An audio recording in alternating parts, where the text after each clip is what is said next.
Hello friends, ഇന്ന് നമ്മൾ ഉണ്ടാക്കാൻ പോകുന്നത് പൈനാപ്പിൾ പച്ചടിയാണ്. Welcome to the video. അതിന് വേണ്ട ഇൻഗ്രീഡിയൻസ് എന്തൊക്കെയാണെന്ന് നോക്കാം.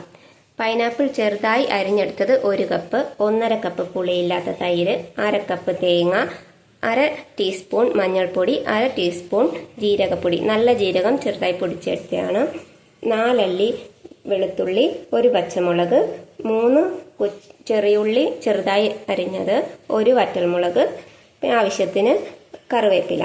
ആദ്യമായി നമുക്ക് പൈനാപ്പിൾ ഒന്ന് വേവിച്ചെടുക്കാം. അതിനായി ഒരു പാൻ എടുത്ത് വെച്ചിട്ടുണ്ട്. നമ്മുടെ പൈനാപ്പിൾ അതിലേക്ക് ഇട്ട് കൊടുക്കാം. 1 കപ്പ് വെള്ളം കൂടെ ചേർത്ത് കൊടുക്കുന്നുണ്ട്.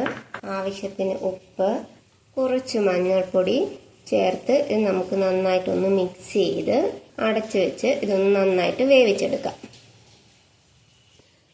നമ്മുടെ പൈനാപ്പിൾ വേകുമ്പോഴത്തേന് നമുക്ക് അതിൻ്റെ അരപ്പ് റെഡിയാക്കി എടുക്കാം. അതിനായിട്ട് ഒരു ജാറിലേക്ക് നമ്മുടെ 1/2 കപ്പ് തേങ്ങ ഇട്ട് കൊടുക്കാം.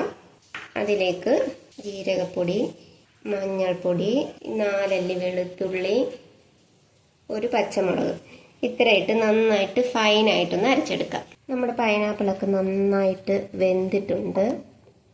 വെള്ളമൊക്കെ നന്നായിട്ട് വറ്റി നന്നായിട്ട് വെന്തിട്ടുണ്ട്. ഇനി നമുക്കിതിലേക്ക് നമ്മുടെ അരപ്പൊന്ന് ചേർത്ത് കൊടുക്കാം. നന്നായിട്ട് മിക്സ് ചെയ്യാം. അരപ്പൊക്കെ നന്നായിട്ടൊന്ന് ചൂടായിട്ടുണ്ട്. ഇനി നമുക്കിതിലേക്ക് നമ്മുടെ തൈര് ഒഴിച്ചു കൊടുക്കാം.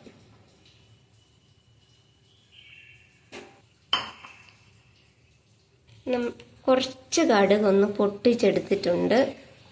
അതും കൂടെ നമുക്കൊന്ന് ചേർത്ത് കൊടുക്കാം. 1/4 ടീസ്പൂൺ കടുകാണ് പൊട്ടിച്ചെടുത്തിട്ടുണ്ട്. അതോടെ ചേർത്ത് നമുക്ക് ഉപ്പൊക്കെ ഒന്ന് നോക്കി, ഉപ്പൊക്കെ വേണമെങ്കിൽ ആവശ്യത്തിന് ചേർത്തിട്ട് നമുക്കിതൊരു ബൗളിലേക്ക് മാറ്റാം. അത് കഴിഞ്ഞിട്ട് നമുക്ക് കടുക് വറുത്ത് ഒഴിക്കാം. കടുക് വറുക്കാനൊരു പാൻ അടുത്ത് വെച്ചിട്ടുണ്ട്.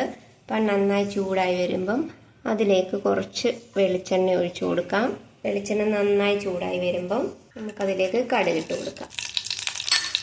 അത് നന്നായിട്ട് പൊട്ടിട്ടുണ്ട്.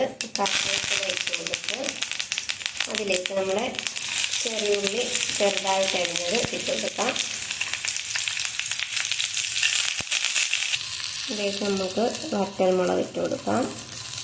നന്നായിട്ടൊന്ന് മൂക്കട്ടെ. അപ്പം നമ്മുടെ ഉള്ളിയൊക്കെ നന്നായിട്ട് മൂത്തിട്ടുണ്ട്. ഇനി നമുക്ക് നമ്മുടെ പച്ചടിയിലേക്ക് ഒഴിച്ചു കൊടുക്കാം.